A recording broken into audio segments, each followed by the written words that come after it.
So give it up to Students Incorporated.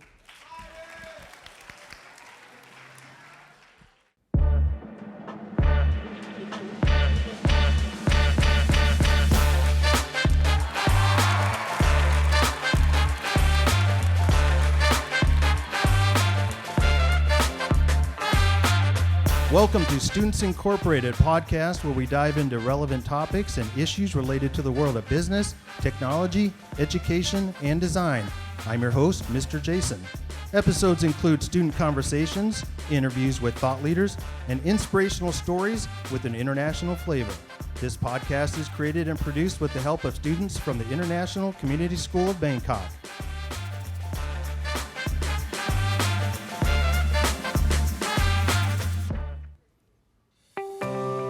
Today's show is being recorded live in front of an audience of students, teachers, administrators, and staff, and we are excited to share this experience with you.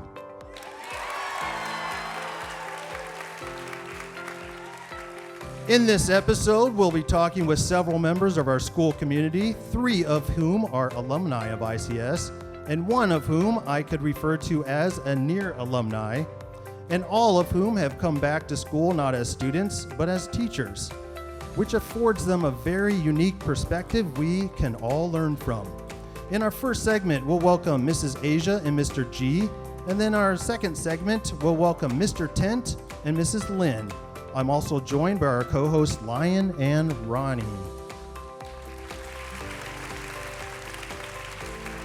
But first, let's hear the quote of the day and get some positive headline news. Our quote for today is, "I promise to keep on going, but maybe keep on going means coming back first." That quote was said by Patrick Ness from his science fiction novel, The Knife of Never Letting Go. Ness is an award-winning novelist who has written for Sunday Telegraph, England's Radio 4, and is a literary critic for The Guardian. His awards include the Guardian Children's Fiction Prize, the Book Trust Teenage Prize, and the Costa Children's Book Award. Now, on to our news, also by yours truly. Here's some positive news from around the world. The world's first 3D printed school opened its 3D printed doors. In less than 24 hours, the affordable housing group named 14 Trees built an entire school in Malawi using 3D printed technology. There is hope that similar initiatives will help increase the number of schools and classrooms that are accessible to not only children in Malawi, but the rest of Africa as well. This initiative will enable children to travel shorter distances to school and provide better access to education. Also, a new phenomenon has been catching on in parts of the US of A called bus bikes. Bus bikes are parent-led or volunteer-led group bike rides to school. These bike riding groups join up in different neighborhoods around the city and then ride as a large group to school, like a herd of wildebeest. Members of these groups have already noticed the positive things that take place from riding a bike together with your friends. Kids are healthier and happier, and it's reduced traffic congestion during school drop-off and pickup times. And finally, a dog named Gucci was adopted by a wonderful lady named Joanna, who happens to be 100 years old. Joanna grew up in war-torn Germany in an orphanage and never had pets growing up. Tragic. She loves Gucci, an 11-year-old Chihuahua, and they'll have formed a strong bond of friendship and trust. Quote, "Research has shown that pet ownership and human-animal interaction can provide important forms of social and emotional support that can encourage routines of daily living, reduce loneliness, and improve overall quality of life." And that wraps up our news segment for this episode. Thank you for our quote of the day and the news. Okay, let's welcome our first guest on stage, Mrs. Asia and Mr. G.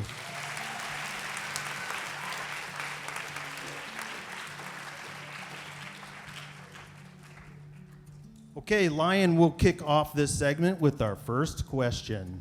Mrs. Asia, Mr. G, thank you so much for joining us today. Please introduce yourself and tell us what year you graduated from ICS, when you started teaching here, and what you teach. Let's start with the one and only, Mrs. Asia. Hi, Lion. Thanks. Hi, guys. When did I graduate from here? 2015. Then I came back as a teacher in 2019, so like as soon as I could. And I was teaching middle school visual arts until this last year when I just had a baby. So I'm not teaching here anymore. Cool. I'm Mr. G, or Gerson, or Geert Simon Arnoldus de Koning. And I graduated. I was there at the beginning, when it all began. Actually, I was there when we moved to this campus in 9th grade. And so I graduated in 2008, and I started teaching in 2017, I think it was. And this would be in my 6th year? So fifth or, I don't know, I lost count, sorry. We know it might be hard to choose, but what are some of your favorite memories from ICS? Okay. My favorite memories would be, maybe three. I was on the volleyball team, with no volleyball team for quite a while, and so I started a JV volleyball team with my friends, so that was quite a fun memory because it was specifically my group of friends, then also playing a sport, which is fun. You know, you have long bus rides to ISB to, fool around and do stupid stuff, essentially. So that's one really fun memory. And then the second one would be all the shows. We did a lot of shows when I was in I did like almost shows every year except 9th grade, I think, on the stage here. So those are definitely favorite memories. Back then, we would stay till 10 p.m. every night, and I would go home on the BTS in full makeup. So one of my favorite memories is being with my friends on the BTS, and I'm in like ghost makeup still, and all these Thai people were like looking at me like, whoa, these white people, man, it's bad for our country. So yeah, that would be those two favorite memories. And the third favorite memory, there was lock-in back then where we would stay overnight at school. I know, nerds, right? But anyway, we liked it. And so there was one night like that we did capture the flag, but it was all over different parts of the school. And the school was really new back then, right? So there's lots of hidden places. So I think it was 4 teams all playing off against each other at the same time. And then we all wore black. And then a way that we would like make each other more visible is by throwing flour on each other. So white, right? So, and that was just super fun. Each team had a jail and all that. And we played that for like 2 or 3 hours. Got really into it. I think at some point half the people had stopped playing, but me and my friends were still like, yeah, capture the flag. So that was a really fun memory. I think a lot of those after school events that were kind of, back then we didn't have student ministries, but it was pretty much student ministries led events that were really fun for making like those memories that actually stay with you for the rest of your life. Yeah, I was gonna say the same thing. Basically, obviously the teachers at ICS are top notch, right guys? Okay, not as excited as I was hoping for. Let's try again. The teachers are top-notch, right? Okay, yes. So teachers are fantastic. They were, definitely made, especially those after-school and outside-of-school experiences, so much fun. I think for me personally, just the memories I shared with like my smaller group of friends was stuff that like I'll never forget, just really special. This did not happen to me, but I do remember the senior class ahead of me. I remember this story came out later about senior trip that I just thought was hilarious. One of our good friends, so a bit older than me, was like notorious for being disorganized and late for everything. And they told everyone, be at the bus for senior trip to go to the beach at this time. And of course, everyone's there except this one kid. And they waited for him like an hour, 2 hours maybe. And finally they're like, we gotta go because we need to catch the ferry to get to the island. And so they left just as he was arriving in the taxi. And so he literally paid the taxi to chase the bus all the way to the ferry at the port. And at the last second, lost them. They crossed the water without him. He sees them go, and he ended up having to like stay at a hotel that night because he was like that eager to get on senior trip. He stayed at a hotel, caught the next ferry the next day, and was able to go. But I feel like that's a short little picture of how valuable those outside of school experiences are, even for this guy who he didn't show up, but at the end of the day, he made it to the beach, and that's what matters. There's some great anecdotes. Thank you very much. And here's our next question. Yes, I'll give you time to laugh. Are you done yet? Okay, cool. Now, what inspired you to become a teacher? What was your calling? And then what led you back to the school where you graduated from? Sure. For me, becoming a teacher was something I always wanted to do. My mom is a teacher. My dad, Mr. Jason, if you guys didn't know, this is my dad. Mr. Jason is a teacher. My grandmas are teachers. Everybody in my family basically are teachers, and so it was something that I always was interested in. And then in high school, I had a couple of key teachers here that really poured into me, and I thought, you know what? I want to do what they're doing for me in the lives of other students, and so that's why I chose this path. Well, let me tell you a little storyline. Actually, I did want to be a teacher. Not immediately. I first started off wanting to be a Spanish teacher. CC. That's all my Spanish I remember. No, just kidding. I do remember more of that. But back then I was dating a Puerto Rican girl, so that's why I was like really into becoming a Spanish teacher. Anyway, we broke up, so then no more Spanish teacher. And I wanted to become a history teacher, and I did want to do that for quite a long time. But then eventually I realized that the thing that I was, I guess, most interested in was doing theater. So then I didn't actually study teaching. I studied event management and theater. So I did that first, and I did a couple gigs teaching, some with my best friend who hates teaching, and he came after the workshop and was like, "That was horrible. Those children are mad." And I was like, "That was fun. Those children are cool." And he was like, "Okay, you're the teacher, I'm not." So we started doing some stuff like that, and then eventually I got into applied theater, which is specifically working with groups of people. And they also said, "Dude, you should go for this teenage range. That's probably where you're going to be best at." So I was like, "Okay, cool." And I wasn't actually going to teach at ICS. I was going to start my own company in Singapore and do like business-to-business coaching and theater and acting all at the same time. But then I got a message from Mr. Darren, who I think is visiting ICS today. And he said to me, "Hey, would you be interested to teach ICS even if it was just 1 year?" And I was like, "I'll think about it. I'll let you know. I'm not sure yet, you know." So I talked with my wife about it. We were expecting our first baby at that time as well. And then she was like, "You know what? Let's just try it out for 1 year." And then it was actually Mr. Luke who convinced me by being a great boss to stay till now. And now Miss Amber, of course, is keeping me going as well. So the kind of the admin team convinced me through being great bosses to stay and teach. And now I love it because you guys are awesome. So yeah, round of applause for yourselves. By the way, I got to throw this in there. Shrek was great, so thank you for that. Thank you very much. So thank you for all the student actors and all the tech people. It was great. So now that you both are parents, what are some important qualities you look for in a teacher, especially if your son or daughter is in that teacher's class? You must have a different perspective now that you're both are parents. So I'm going to keep this short because my baby's 6 months old. He's not at school yet. But I would say, like, as I'm looking forward to the future, I think oftentimes as a student, some of the best classes, best quote unquote, are the ones where you can like really goof off a lot and just have like fun, maybe not even really study that much. It's so chill, you know?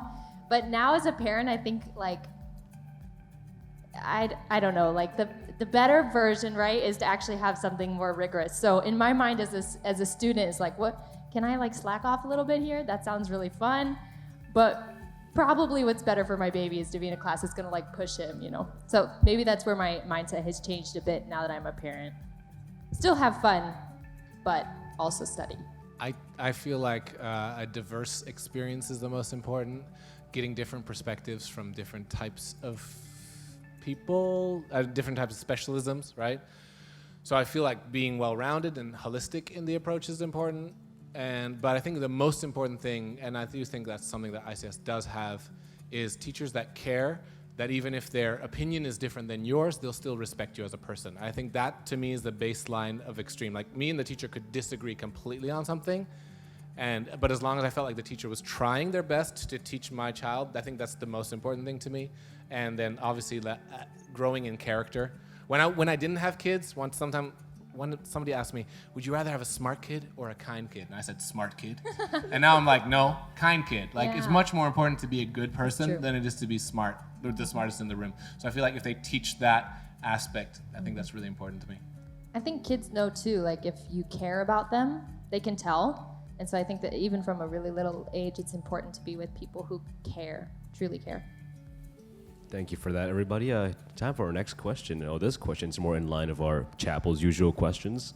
What did you do to maintain spiritual health after you graduated from ICS or university? Okay, so I'm an example of what not to do after. my parents took me to an international church, which was a tiny international church, and they said, go here, it's near your house. And I was like, and this is my face the whole time. This was the type of church, they didn't allow electric guitars because electric guitars are from the devil. So I was like, no, bro, I'm not going here. And so I didn't go, even though it was literally a 5-minute walk from my house. I was like, no, I'm not going. However, thankfully, my best friend, who's still my best friend to this day, we met in opening week of my university. He showed me a little book his sister had written, and there was a cross in there. And I was like, hey, are you Christian family? And then he's like, yeah, I'm Christian. Wow, we're both Christian. Ah! And then we had this really long hug, even though we just met each other.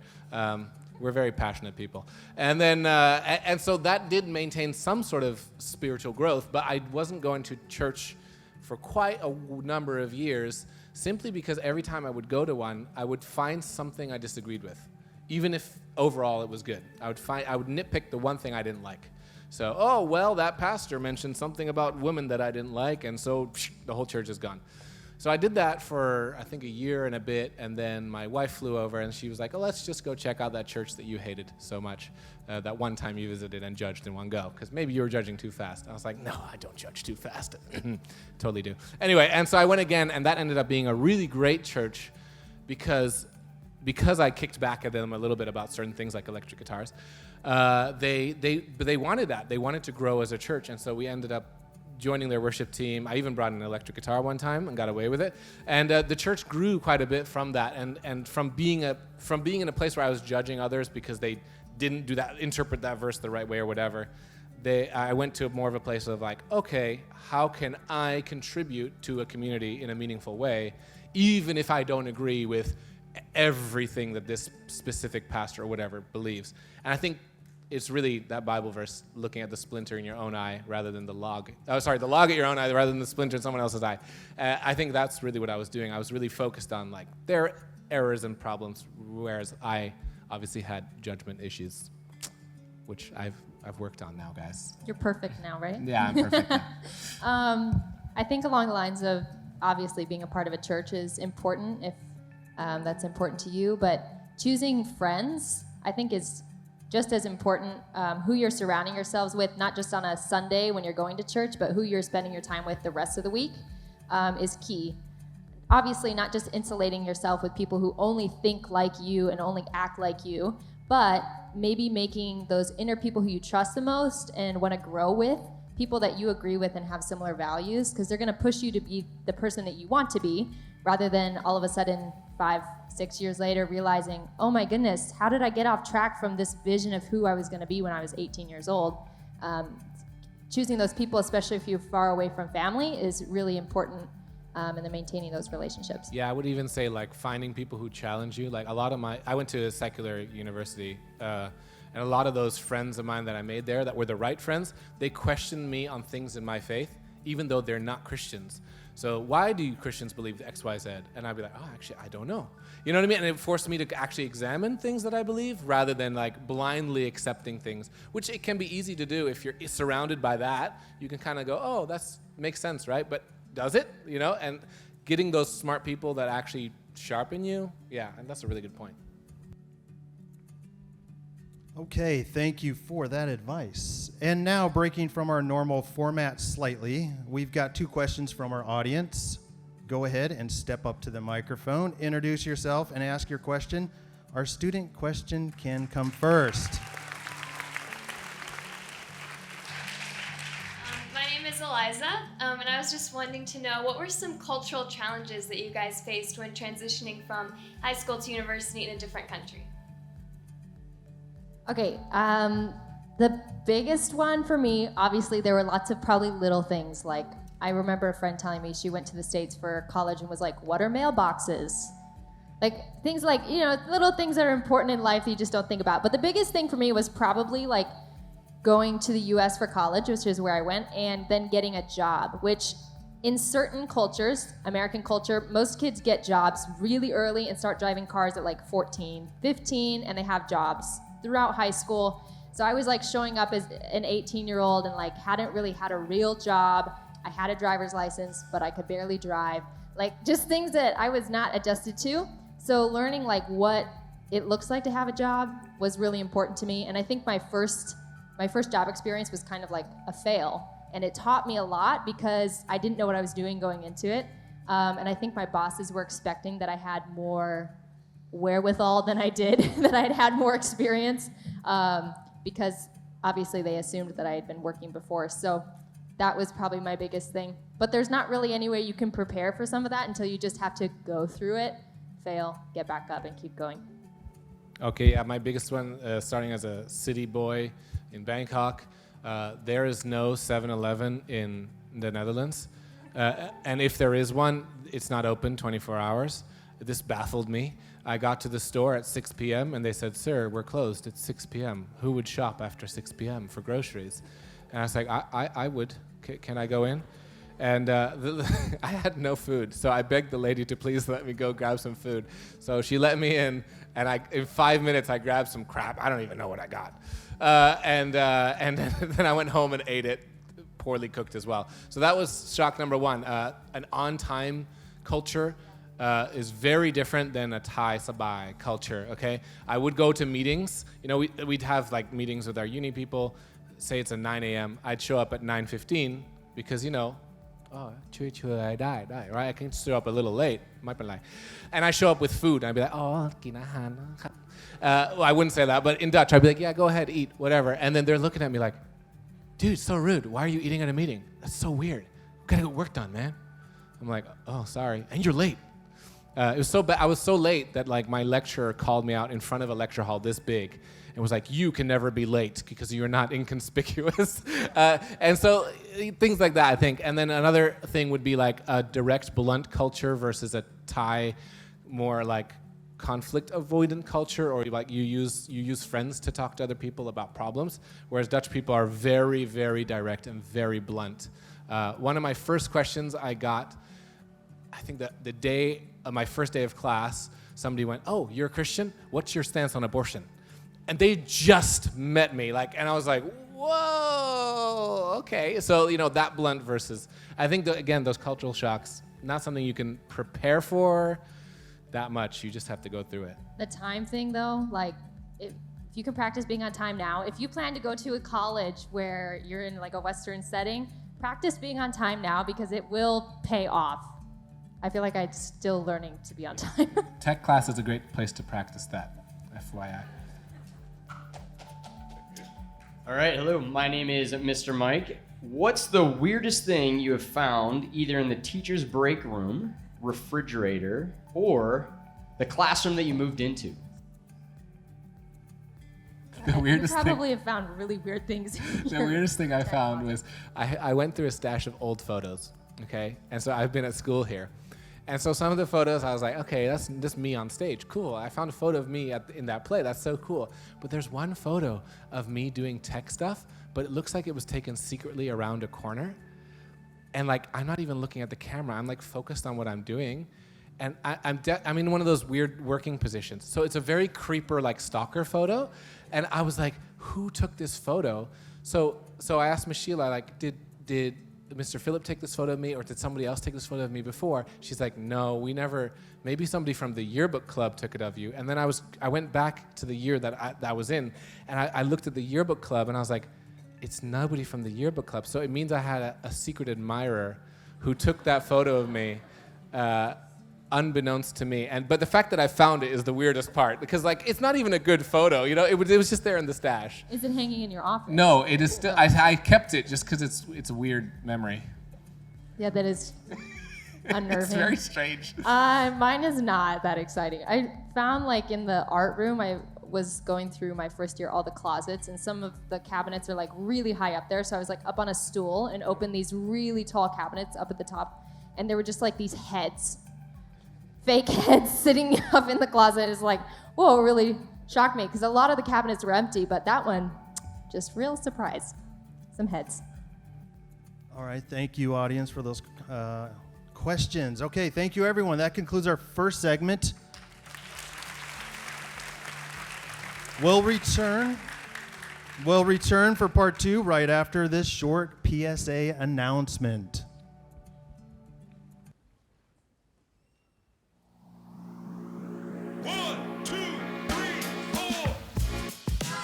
At the Yotel in Singapore, it's a hotel by the way, on Orchard Road, the televisions in each room have a channel dedicated to a show of people yawning.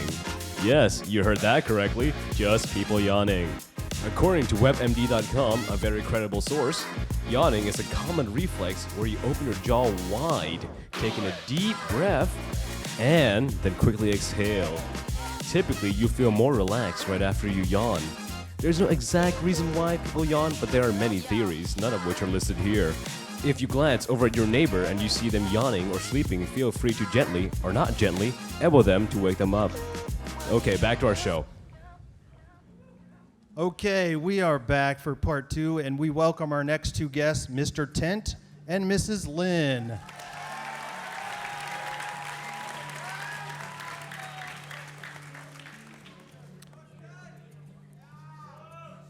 Ronnie will start us off with our first question. Can you please introduce yourself, say what year you graduated from, what you're teaching, and when you started teaching? Okay, I guess I'll go first. I'm the secret pseudo alum from ICS. I actually graduated from Dalat International School, and the year I graduated was 1996, which is why I did not graduate from ICS, because when ICS started, they only went up to grade 8, and I was in grade 10, and so I was too old for ICS. But I have seen ICS from day 1 onwards as a close onlooker, as my mom was a teacher from the first year of ICS, and she's still working here today. I am teaching geometry here at ICS. I started teaching geometry just last January, actually. But speaking of coming back to your alma mater, I actually taught at the school I graduated from in Malaysia, Dalat International School, for 9 years, and then took a break, and then have come back to teaching. It's wonderful.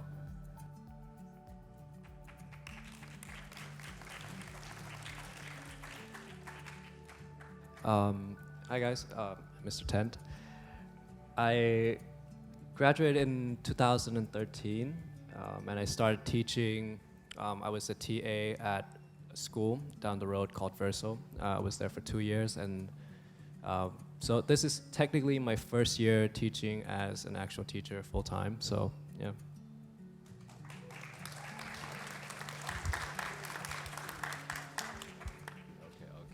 Mr. Tent, looking back on when you were a student here at ICS, could you share a funny experience or story you had? I'm sure you had plenty. Yeah, well, first of all, hearing your voice, I don't want to speak anymore. It's too good. It's just so soothing. I do actually. I sent in a video this morning and it was too late. You guys would have seen it, but. So if you can imagine the cafeteria right now, there's a table right by the door, going outside where there's a bathroom and the water fountain. So me and my group of friends, we are lazy people, and we don't like picking up our dishes and then putting it back. So what we do is we play 保龄球, right? Like rock, paper, scissors. Whoever loses picks up everything. Okay? And we always have fun, right? And usually it's one of the guys that has an amazing reaction. And like, oh, I don't want to do it. But this one day, we came up with a plan that whoever loses, there's a plate of spaghetti that nobody wanted to eat. Like some guy bought it and he didn't want to eat it anymore. So we played buying soup and we decided the loser will stick his face in that spaghetti for 5 seconds, right? Yeah, and if you get, I don't know if anybody know, the teachers would know, Drew Clarkson, right? Drew Clarkson lost. So he's one of the guys with the most amazing reactions ever. So he was trying to muster up the courage to put his face into the spaghetti. And we were cheering him on. He said, guys, shut up, I'm gonna do it, all right? Give me some time. So he did. He put it in the plate, and he not only just left it there, he swirled his face in it. And of course, we're all laughing. And then in the midst of that, one guy had a brilliant thought to go and lock the door, right? Because the door to go to the outside is like a glass door to go to the bathroom where he has to go wash his face. So while he was contemplating to do that or not, right, one of our friends locked the door. So while he was like swirling his face in, he had spaghetti sauce in his eye, and then the camera panned out, but as the camera was panning out, we saw that there was an eye imprint, a nose imprint, and a mouth imprint on the spaghetti plate. So that was great. We were all laughing, and he quickly got up and got to the door, and he smacked his face into the glass, right? And there was obviously spaghetti sauce in the shape of his face on that door. So, and we were all laughing really hard because of that. So yeah, that was the story. Sorry you guys didn't see the video. I sent it in too late. All right, Mrs. Lin, here's your question. It's different because you're different. Mrs. Lin, what were some memories you had when you came to ICS for various activities and sports, like a mission trip or a funny basketball experience? Okay, so since I was not a student at ICS, I attended DeLotte International School, which has a longer Christmas break than ICS does. So I was back here in January, still on our Christmas break, but ICS had started again. And since I was based in Bangkok, went to boarding school in Malaysia, I had friends who attended ICS. And one of my good friends, her name is Erica Jenks, she talked to her basketball coach and convinced him to let me play with them against Patna for one of the games. Now remember, this is back in the early days. The basketball program had just started at ICS. I did play basketball for DeLotte, and I was actually, due to my lack of height, and had to be a guard. And so I played as a senior with the ICS basketball team against Patna. And I thought that was like pretty fun, pretty cool. They made me do the jump balls. I was like, why? I'm so short. But it was a great experience, and actually there happened to be a yearbook photographer at that game. So if you happen to look in the 95-96 yearbook, you might see somebody wearing number 9 who actually is not in the yearbook anywhere else. And just to clarify, I might have to ask Mr. Jack if they still use this play, and I didn't know what it was, but there's a play called Wedgie. So of course, what is the caption for one of the pictures? It's like, who is that number 9? Does she know Wedgie? I'm like, oh great, because of course it's like a picture of me standing backwards to the camera. I'm like, okay, I think it was just the play, and that's what my friend told me. So maybe I'll have to ask Mr. Jack if they still have that play called Wedgie.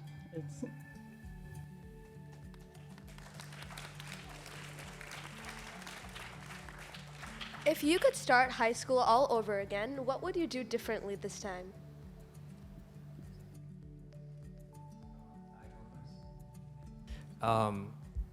What would I do differently? I'm not sure. Probably nothing. Study harder. That's it. Yeah. That is a good one, study harder. But also for those of you who are very rigorous in your work, and I tend to be that kind of a person, I would also encourage you to try some classes or extracurriculars that you may not necessarily be your top choice or first choice, because who knows what you might find that you enjoy.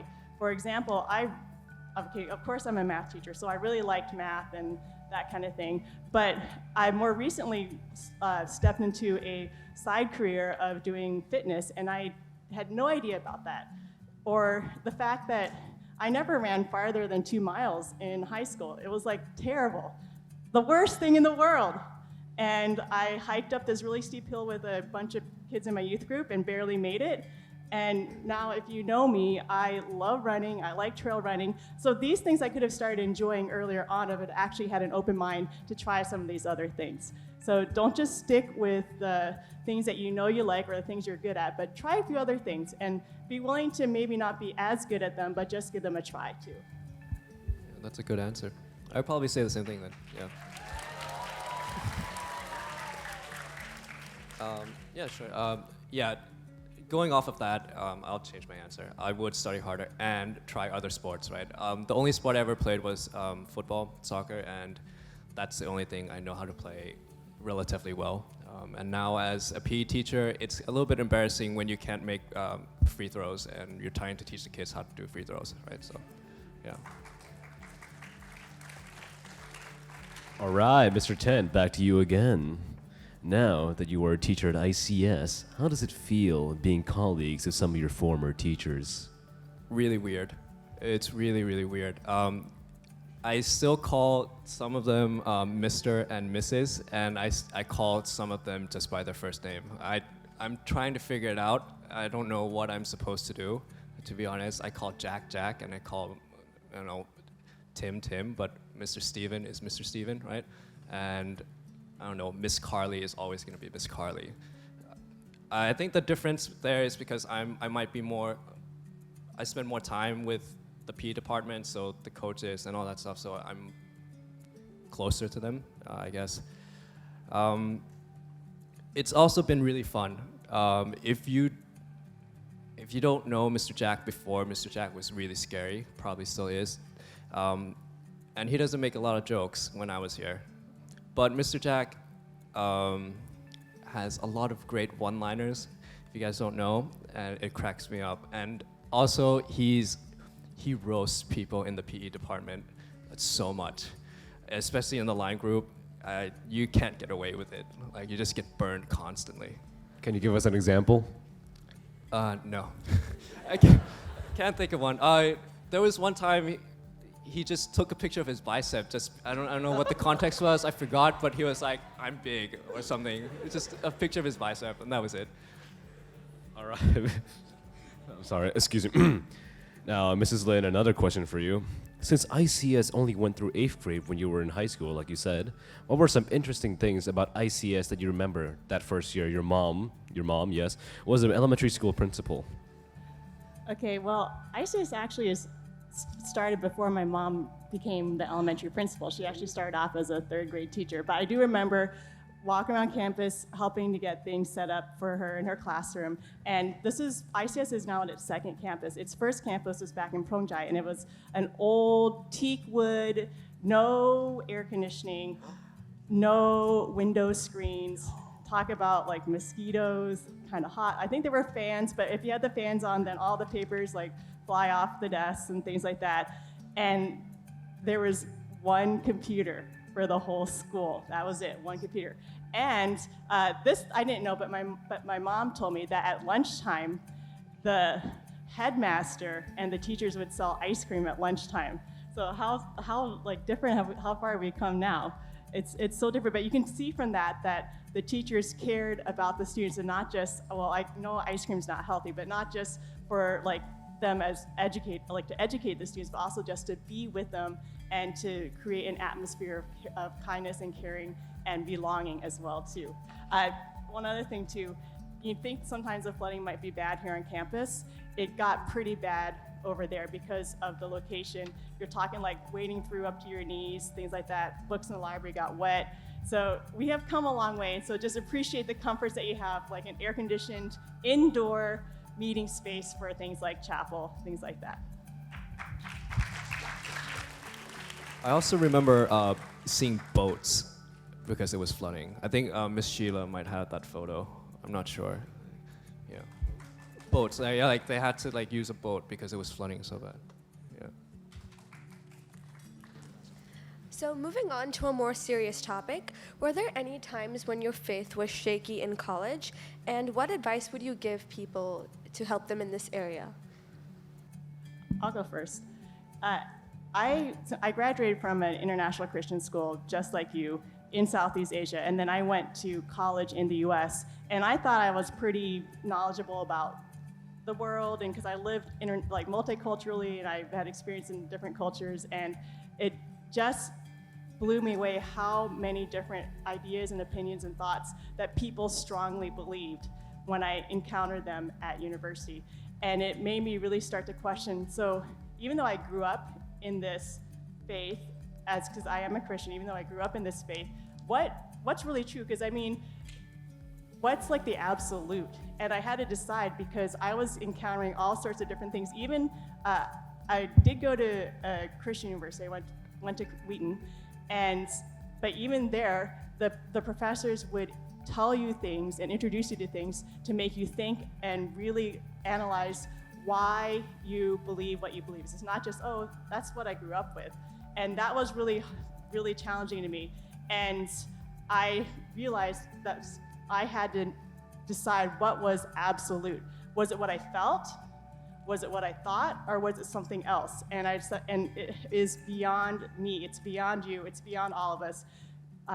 God, Jesus Christ, is absolute, and he is still God, even if I don't think that. And that was really foundational for me. It's not what I think about it that makes it true. It is truth. And then because I could stick to that truth, then I was able to move on from there and be confident in my faith. All right, guys. To anyone sleeping, wake up because Mr. Tent is about to drop some fire advice about life. It's a lot of pressure. How my faith was shaken? Yeah, it wasn't necessarily shaken. It was kind of challenged, like Ms. Lin and Mr. G has said. I went to a Christian university as well, and much like Ms. Lin, I thought I would be okay. You know, I would go to Bible class. I was like, oh, I would know this. It's fine. And then the professor would drop something, and I'd be like, wait a minute. This is also a story. Like it was Noah's story, right? It was also a story in another culture as well, the Gilgamesh or something like that, right? If I remember correctly. And then that got me thinking. It was like, okay, if this is also the same, like what else is the same? And what is the truth and what is the absolute? And you know, what is a story that is being told, just as you know, a parable or well, whatnot. So that challenged me a lot, and like Mr. G as well, it was difficult for me to find a church where I was like, I don't agree with this, I don't agree with that. But in the end, I just had to pick a church and I had to go with it, and I made the right choice. So, yeah.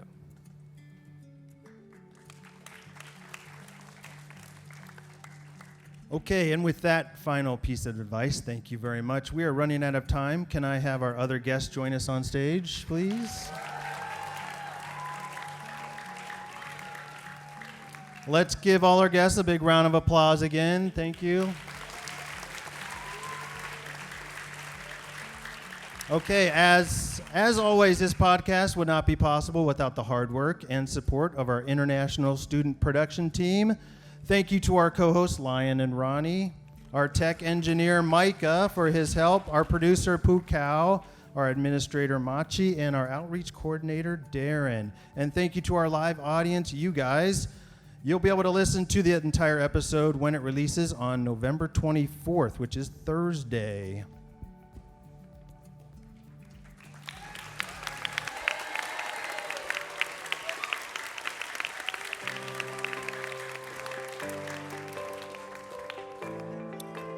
As we end this episode, stay tuned for more interviews and discussions about exciting and engaging topics. You can find the Students Incorporated podcast on all the popular listening platforms. You can also find us on Instagram at Students Incorporated, all one word, lowercase and no spaces, where you can see behind-the-scenes photos and videos of our different studio recordings, even this one. All music and sound effects are courtesy of Pixabay.com, a vibrant community of creatives sharing copyright-free images, videos, and music. And we are signing off until next time. We are Students Incorporated because your voice matters.